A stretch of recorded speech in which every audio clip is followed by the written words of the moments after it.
the talk itself is very much based on a paper that came out last May, whose title is John Robinson on Karl Marx, His Sense of a Reality is Far Stronger.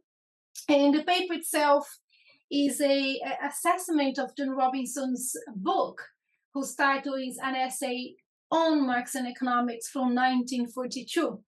So the book, I came across this book just around 4 years ago, and I wasn't aware that John Robinson had actually read Marx, let alone engaged with Marx. And I was quite surprised at the time because I thought I knew post-Keynesian economics, and I thought I knew John Robinson very well. So I was surprised about coming across this book and see so many important points that Joan Robinson was trying to clarify in her own thought at the time. And I was wondering why, the heterodox community, but also within the heterodox community, the post-Keynesian kind of, school of thought didn't give much attention, hadn't given much attention to this book. And I remember back in 2018 talking to Jeff Harcourt, who was he worked under John Robinson. He was very close to her, and sadly he died last year. And I remember meeting him and talking to him in a very, I want to tell him that my favorite book from John Robinson's was an essay on Marxian economics, but I was very shy to say that because I thought that's not a good thing to say. But when I said, he also agreed, and he got very excited about, so it's my favorite too, and started discussing the book. And that really encouraged me not only to dive, to try to understand what this book was about, but also to then work it out why we don't know about this book much. And I think I need to highlight here that this engagement, this talk as well, is not really about going back to that engagement between John Robinson and Marx and trying to point it out, was John Robinson right or wrong when trying to understand Marx. And there are many papers that we know, perhaps not on John Robinson and Marx, but on going back to scholars like, oh, has this scholar really understood Marx? So I didn't want to do that. And I thought that considering the state that economics is right now, how we have just one way to do economics, how the bar is so low regarding methodology, regarding the topics we are approaching, I thought it would be more interesting to try to understand why someone such as John Robinson, with with an international reputation at the time, decided to go back to Marx to complement her macroeconomics. And I thought that some of the points she had at the time was equally valid for today. So that was what I want from that book, really, when I decided to go back and study that. So. Okay, so here's my presentation outline. I will, be very, let's say, cheeky here and kind of give some thoughts regarding this link between institutions, policymaking, and scholarship and economic theory. And the reason why I want to do that, I will do that with an example, because I want to try to contextualize, or if there is one main argument I want to try to make today. Through this, John Robinson's /Marx /Cambridge economics discussion, is that economic theory and the assumptions, the methodological and theoretical assumptions we have behind the economic theory we use, they are very important when it comes to understand and build institutions and therefore policymaking. So if there is any, let's say my 2 cents to that discussion, is that what I want? So I thought I could start with this, wondering about that, which is something I've been doing myself regardless this workshop more and more. And then I will talk a little bit about the Cambridge tradition, and then the context, why John Robinson went back to Marx. Very quickly, some insights from the essay. I'm going to really go quick through that, because we can go back to this during the question, but I think the main point here is not really to try to understand specifically in a very technical way what John Robinson was trying to get from that. And then at the end, I wanted to talk about the legacies from the essay, because I think that would be a great way to go back to the first point, wondering about this relationship between institutions and the policymaking and scholarship economic theory, because the legacy, the way Joan Robinson would incorporate some aspects from Marx to her work, would then really dictate how she will theorize society, and therefore her ideas and policy suggestions of how we could change, or we could intervene in some of the challenges that she was facing at the time in the post-war period, that economists were facing at the time in the post-war period. And hopefully this could be an inspiration for us also to think regarding how we are, theorizing about economics and how we are implementing, elaborating policy making in a current context after a pandemic, in the case of the UK after Brexit, in the case globally after the 2007-8 financial crisis, that we still kind of, even after 14 years, we're still trying to step out of the consequence that we had from that crisis. Okay, so here we go. So I will start with this, wondering about the relationship between institutions, policymaking, and scholarship in economic theory. So, I mean, the way I see this talk today was very much about the economics part of this, amazing, super important project that Odus is leading on critical approach to institutions. And so I decided to, in a very shamelessly way, to use this opportunity to try and discuss this very thorny relationship between institutions and scholarship. And this has become very important for me because I've been also studying not only Robinson, but Barbara Wootton, who was also a female economist in Cambridge, during the 30s, 1930s, 1940s. Her time overlapped a little bit with the Joan Robinson time, but she's a little bit older. And Barbara Wootton, she had a huge influence on the creation of the welfare state in the UK. But also another thing I was quite surprised because I didn't know. And the more I read about her, the more I have opportunity to go through her letters, because she also was at Girton College where I was, so I have this access to a lot of unpublished material. You can see that a lot of her interventionist approach, the way she sees the state, the way she's thinking about the welfare state, and then she goes there and be part of what William Beveridge would call the brain trust, where he put all these economists together to help him to elaborate this or to polish this idea of the welfare state. And she was a very strong voice regarding the intervention that the state should have in a society that is, that's organized in the form of capitalism, and therefore we're going to have to deal with inequality, poverty, and so on. And you think that, as a policymaker or as someone who had left academia and left economics, she was just saying that based on nothing. But no, she actually was a fierce critic to economic theory. And one thing that also she had as a principle when she was criticizing economic theory is that economists, they should be concerned with social betterment. And that was her starting point. In this concern for her, she was very clear, is beyond any intellectual argument and is independent in a way of a particular, let's say, system of values. She's saying there's no way I can prove that. But she has a very interesting sentence that I like, where she's saying, the study of economics should not be undertaken in a spirit of indifference to its practical utility as a means of improving conditions of human life. So that was her starting point. And if you follow her career, you can see that starting point throughout her career, how this was literally the driver behind how she was thinking about policy, about economics, and about the welfare state. She was also very critical, not to the market, but to how economists were thinking of the market, right? She was looking to all this traditional English economic theory at the time, and she's saying, look, we are thinking about market in terms of supply, demand, price, around the equilibrium, around the idea of competition, and then everything that deviates from that is an aberration or something. Then we have to fix it. And so she was very concerned with economists relying on a very abstract idea of market to then elaborate their theory and etc. So this was really also something that she wasn't happy. And finally, she wasn't.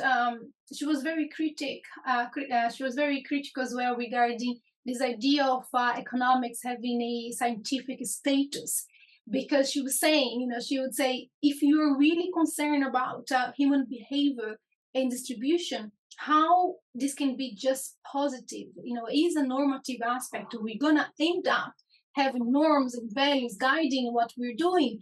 And she's even going back to economists and this entire idea of equilibrium, this entire idea of rational, and how you then are judging everything that's happening in society that's outside this rational, outside this equilibrium, as the deviation. So for her, it's like, this is a rather normative position anyway.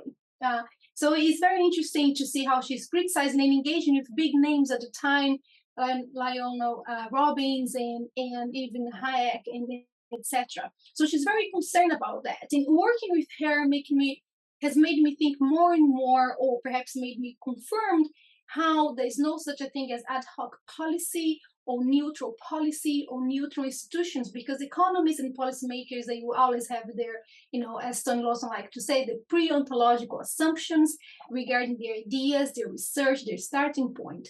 So that makes me think that if we, that ideas of economists, they are always formed based on something, based on some kind of influence, and very often on, falling a weight of some authors that have a great influence on them. And I think then this become a very important point when discussing institutions, and how actually where these economists are, what's the setting, who are influencing them, what is happening. And that actually takes me, is how I see my door to get into this discussion today, but also to be able to talk about the Cambridge tradition and Joan Robinson, and then the influence on Marx, the influence from Marx on her. So I think to go to my next topic, this kind of, I hope, give us a good way to move to this Cambridge tradition. What is that? And of course, the idea of explaining what the Cambridge tradition is more about, is linked to this, to let you know what was the environment, what was happening in this Cambridge economics tradition at the time, that has produced so many interesting names, and including Barbara Wootton as well. So the Cambridge tradition, so there's an author called Beccatini, I think that's how I pronounce his name, that he understands this Cambridge tradition in has a division into two groups: the old school that comes directly from Marshall, that you have all these names that most of you may be very familiar with, Pigou, for example. And then you have this newest kind of, let's say, this new school tradition deriving from Keynes, and that's when we see, especially in the heterodox community, all these names that very often many economists like to rely on, Richard Kahn, Robinson, Calder, Straffa, and etc. And this division. So when Beccatini is making this division, he's basically saying that this is related to topic of study. So if you go back to the old school, for example, really looking to what he called industrial economics, and I think this is a term from Marshall actually, where you're looking to labor, firms, trade, the industry itself, international trade. The new tradition, for example, is more concerned with this macroeconomic theory, the question of investment, short run, the question of recession, what is really affecting economic output, the entire discussion, the dichotomy between supply side and demand side, that you can also come back to this during the question time. So this would be a division based on topic, but I really like that Tony Lawson, and that again is going to take us back to the Barbara Wootton's point. So Tony Lawson, he actually sees this division in a very different way. For him, he sees this Cambridge tradition as, especially, let's say, this new school Cambridge tradition, in a very way, in a continuous effort to try to escape from what is called neoclassicism or neoclassical economics. And the reason why he's saying that, and actually here this discussion takes us back to Veblen, which is quite important for that project as well. So, but Veblen in that case gets in because Veblen was the first one to coin this term neoclassical economics.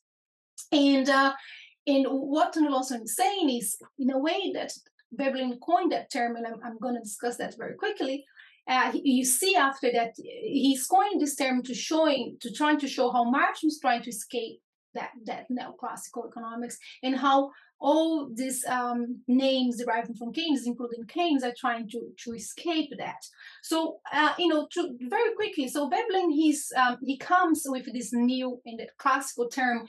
Basically, the new would be related to all this idea of process, this idea of what Tony Lawson called evolutionary ontology.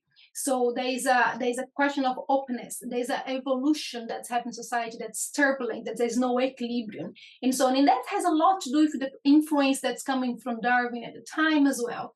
And then you have the classical view that is very close related to this taxonomic methods, where we have correlations, we have patterns that we have to try to find.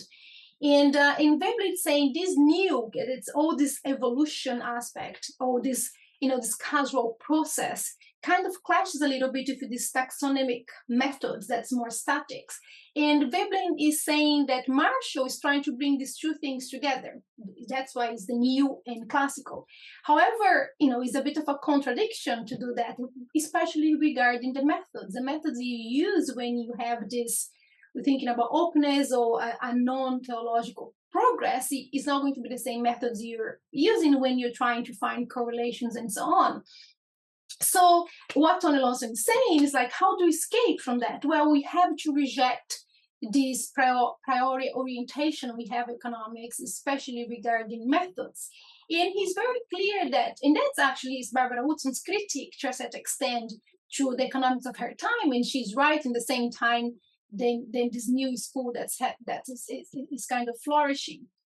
So Tony Lawson is also very fair in terms of saying that Marxian was trying to escape from that, but was actually struggling regarding how to incorporate this evolutionary ontology of causal process in his thinking.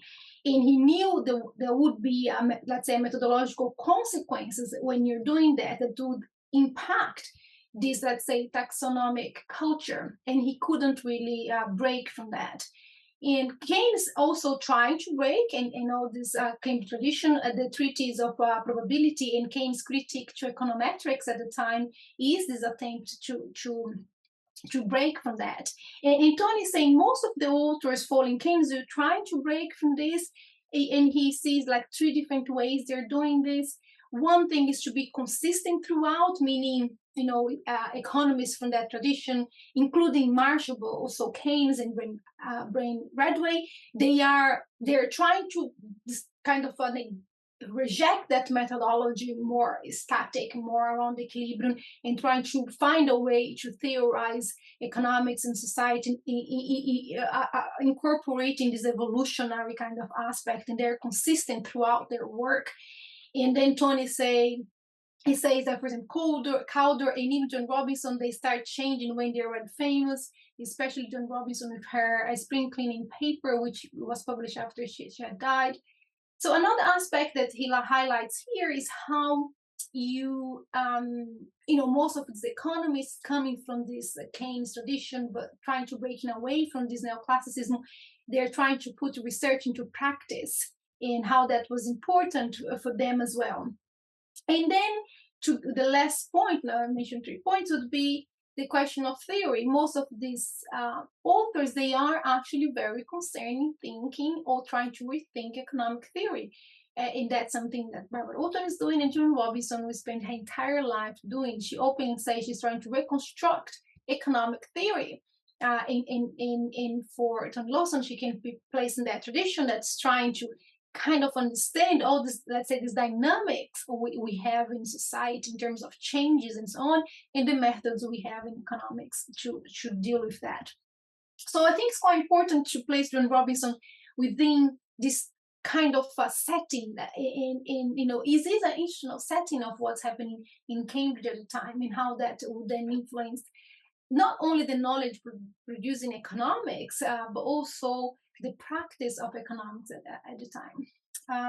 And that takes me to my next point then. Okay, so we know that's happened to John Robinson, great, I understand, but why Marx? And what was happening?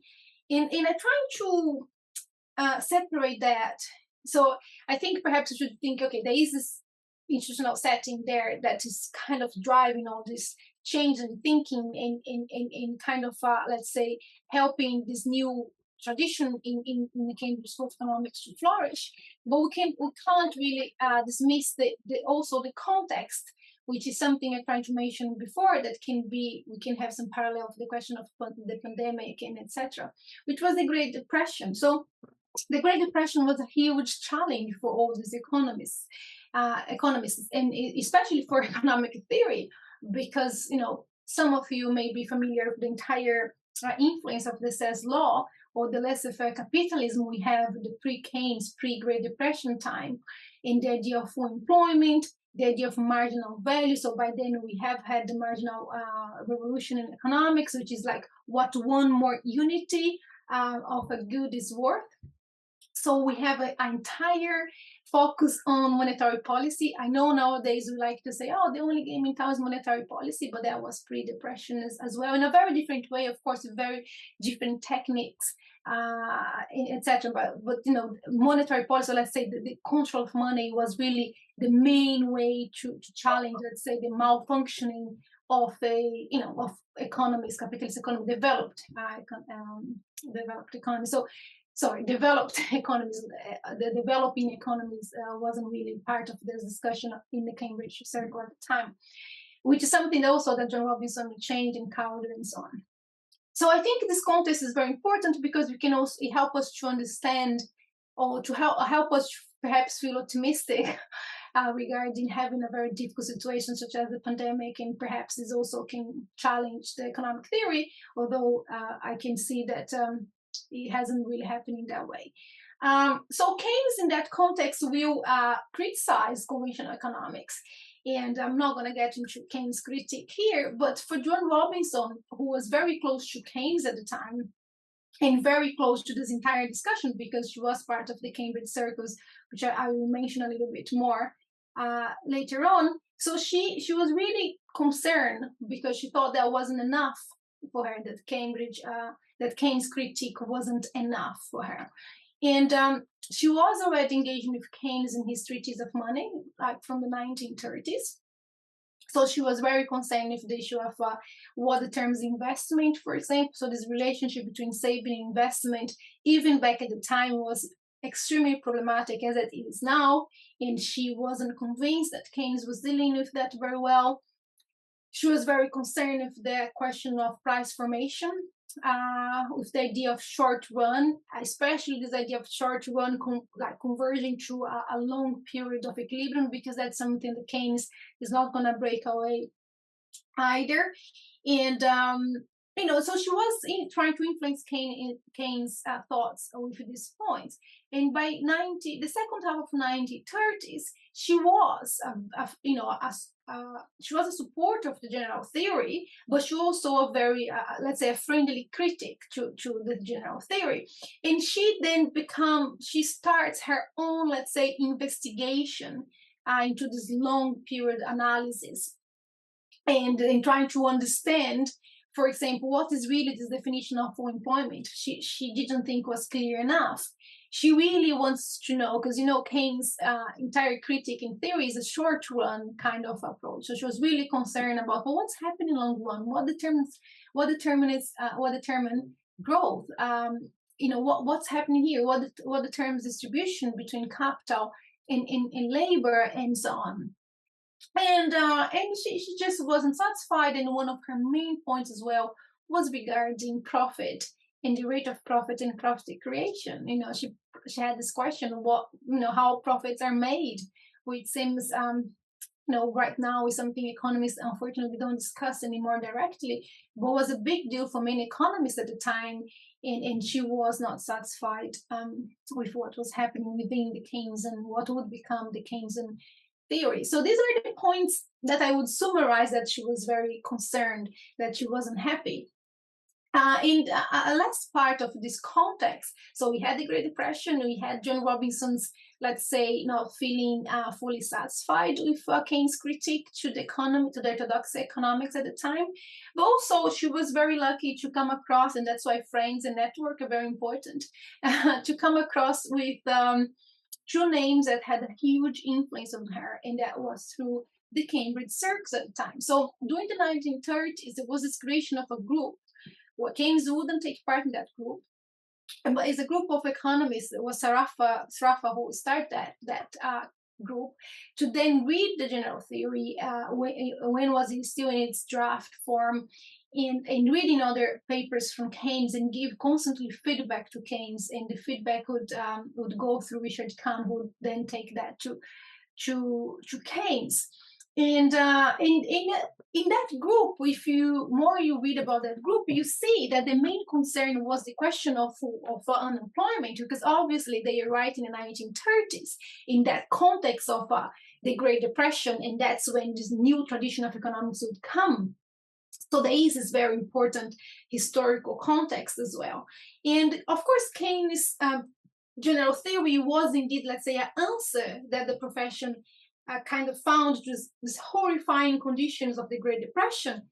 But the Cambridge circus was still, like John Robinson, pushing Keynes harder in terms of rethinking his theory, in terms of how Keynes' own skepticism towards monetary policy would come from that discussions as well. And you can understand how, for John Robinson, in a way, she was not satisfied with that, because Keynes was, let's say, a Cambridge-educated economist with a heavily influence from Marshall. Anyway, and he wasn't really able to break away from what it was, the orthodox views at the time. But Pierre Sraffa and Michael Kalecki, they have a totally different influence. They had this entire, both of them were heavily influenced by Marx economics. And their starting point were never the equilibrium or the lack of turbulence, quite the opposite. They started discussing crises.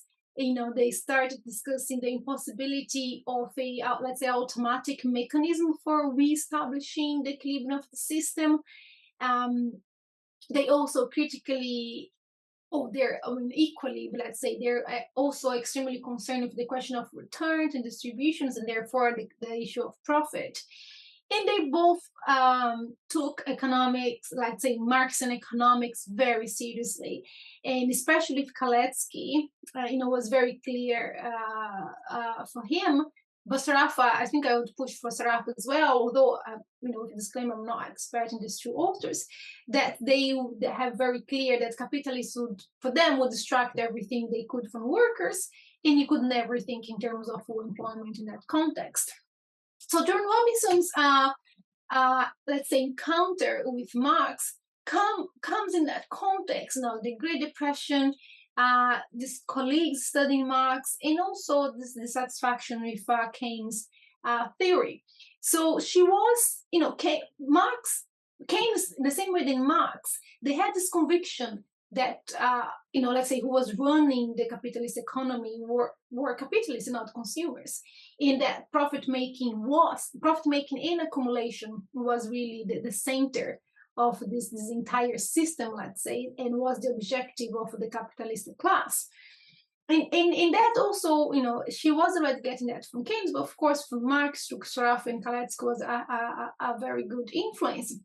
And that was this, let's say, this cross-fertilization of minds that really led her to move away from the orthodox economics at the time, because up to that point, and even if you get her first book from 1933, the economics of imperfect competition, which made her very famous internationally, she was, some people would call that she was a Marshallian. She was trying to fix Marshall's theory, but by then, by the late 1930s, she's really moving away. And Marx is, from my perspective, and you can see how I argue in this paper, is the author that's really getting Joan Robinson out of this orthodoxy environment in kind of telling her there are different ways to think economics. And I'm running out of time, but and I knew that would happen. Even running out of time was something I planned, apparently. But I have 3 insights from an essay on Marxian economics that I will just mention here. I have the slides and we can come back during the discussion. And these are, considering all this context, to me, what happens here, or the reason why, let's say, Joan Robinson would, when she was going back to Marx, what I see is these 3 aspects, from my perspective, was what really, really make her to think, okay, how can I complement my work? What can I discuss? How I can complement Keynes' theory? How I can, in her aspect, in her mind, what is missing here? And I see the rate of profit, investment in employment, and exploitation as the 3 main things. If you decide to read this book, if you decide to read my paper, these are the 3 points I think you should focus, because there are lots of things going on there. And these are the main influence I see that you take in incorporating her work. So as I said, I'm not going to go through all of these, and I'm happy to go back to that. I have here, but I thought when I was training to present, I thought it would get extremely technical, and you just don't have time. It wasn't because it's technical, it's just because you don't have time for that. But yeah, we can come back to that discussion, especially regarding exploitation. I think it's quite a good point to come back if you are curious. But I think what's more important for us in that discussion of institutions, the link with economics and etc., is more the legacy of this book on Joan Robinson's, let's say, future work, or how she would move forward with all this. And one thing that to me it seems I can see there, and perhaps is something for us to think about this relationship between policymaking, institutions, and theory, is that Joan Robinson's she finished that book with a very clear idea that economic theory and economists have not been able to sort out the issue of profit distribution and crisis mechanisms. And and of course she's not just a theorist just doing theory. She's really looking into data as well at the time in the UK, and she's she's kind of seeing the stagnation of wages and so on. And I link that with what's happening now. If you think now, one thing that economists are very good at documenting is how we have this falling labor share of income, while profits rates are the shares or the rates of profit are increasing. So I wonder, when I'm reading this book, although this is a history of economics exercise, but I do wonder, have actually economists really solved that issue regarding profit distribution and crisis? And one thing that's very sad is that we don't even, especially when it comes to profit distribution, we don't even have a theory, something we openly discussed, because we have this idea of the marginal returns regarding the output, the inputs. So we don't really discuss how profits are made anymore. So we have nowadays a situation of high inequality between capital and labor. We can't deny this. So I think this book and the way economic theory is thought, if you want to influence policy, if you want to influence theory, you have to go back to this kind of a discussion.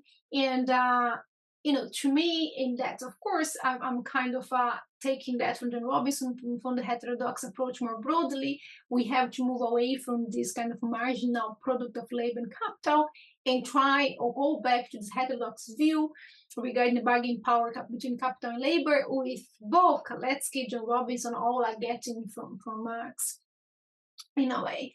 Another thing I see here as well is that which something we don't do in economics anymore, especially when you're trying to elaborate economic theory. Joan Robinson is very, very clear that you have two fundamental ways to understand, to theorize society / the economy. One of them is this, what she calls the Orthodox economics way, where we have, we see capitalism as a natural outcome, kind of developing from feudalism, this idea of progress, all this idea of technological development, that's almost like a natural order of things. Human beings are made to barter, whatever they pronounce that verb properly, and that's the way it is, where we have no class conflict and so on. There is kind of harmony in society. And this was the orthodox of her time, but I would, be very push here to say that, as someone teaching economics, I still see that influence when, it's not even that we're not thinking about what capitalism is. We are just having this starting point that capitalism is that, and it works that way.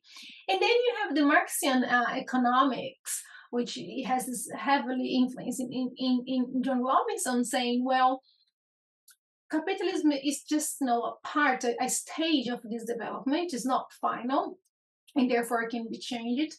And this idea of seeing the economic conflict in society. And it's interesting because to just mention very quickly the issue of exploitation, Joan Robinson in 1933, when she's discussing in economics of competition, the question of revenues, she's actually mentioning exploitation, but she sees that as if the market is not working very well. It's a question of when you have imperfect information or imperfect market structure. That's why she's very much a Marshallian, trying to fix that.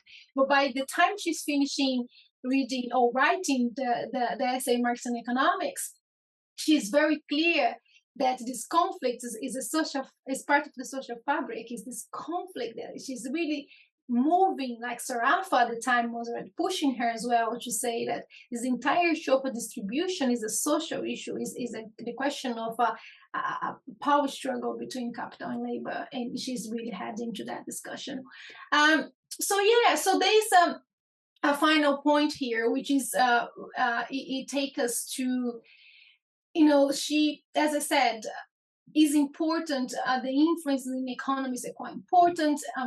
Marx and Marxian economics really helped Joan Robinson to move away from Marshallian economics. She's heading not only to Marx, but she's going back to Ricardo as well in considering classes and etc. She then separates economics in two groups. She's saying, she's seeing one side have Ricardo, have Marx, have Marx, that are very much interested in the changes, in this kind of accumulation, in the change, the process of accumulation, the change of world, the question of long run technological developments, which then gets this vibe that Veblen is also, I mentioned Veblen before regarding the evolutionary aspect of it. And then you have Avaras, Spiegel, that are more, they're not concerned about that much is changing the accumulation process in that sense. And that vision is one of the reasons, for those that are a bit familiar with economics, why when you have John Hicks trying to make Keynes, doing the neoclassical synthesis and bringing Keynes and neoclassical economics together, which is what we teach to macroeconomists nowadays, which is ISL model, Joan Robinson she's completely refused that thesis, and she trying what she's spent her entire life trying to do, which is to build that bridge between Keynes and Marx and classical authors, and using Sarafa and Kalesk for that. So basically, I see that Marx has solidified Robinson's path, let's say, regarding the question of movement, of causal process. More specifically, of course, Keynes and the Keynes Revolution, was challenged that, but not directly. Both Marx really is moving away from this conception of equilibrium and kind of going towards this conception of history, in the sense not only all historical aspects of a society, but in the sense that when you have a change, you can never go back to that state of equilibrium that we have in economic theory. It's always going to be something different. And she actually in a book from 1957, she would say, 57 or 52, I'm confused now, she would say very clear that one of the main messages of Marx for her was to think in terms of history, not equilibrium. And if you think that way, if you have this differentiation between historic and logical time, you understand that you never go back to this point of equilibrium that we had in one specific moment. We always go to this unknown future, and that's why she said that Keynes had started that with the fundamental uncertainty kind of a discussion, but she said that Marx is able to make her push that even further. So yeah, these are the legacies, and I think to go back to my first point, and I stopped here. For me, the way you think of economic theory is extremely important to how we're going to elaborate policies and how we're going to build institutions. And economic theory is everything but non-neutral. And economic theory will always be influenced by authors, by a certain conception of the word, and by, as Tony Lawson says, by pre-ontological assumptions of which research, which theory we're going to rely on. And because we can never have access to the truth, I don't think we can know the real truth out there. So what we can admit is that we always going to be starting from a specific point, a specific field of society. And that's why you need to offer students and policymakers a range of takes regarding a specific economic issue, a range of methodologies, a range of perspectives to then be able to have economic theory that is indeed diverse, that's indeed pluralistic, and perhaps then you can be able to build better institutions. And that's it from me. Thank you very much.